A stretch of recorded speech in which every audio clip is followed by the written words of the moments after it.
আশ্বিনের শারদ প্রাতে বেজে উঠেছে আলোক মঞ্জিত।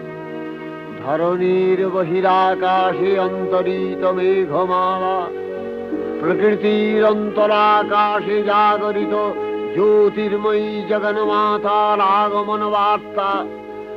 আনন্দময়ী মহামায়ার পদধ্বনি অসীম ছন্দে বেজে উঠে রূপলোক ও রসলোকে আনে নবভাব মাধুরীর সঞ্জীবন।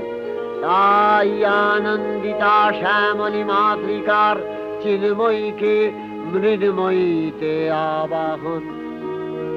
আজ চিৎশক্তি রূপিণী বিশ্বজননীর শারদশ্রী বিমণ্ডিতা প্রতিমা মন্দিরে মন্দিরে ধ্যান বোধিতা। সিংহস্থা শশিশেখরা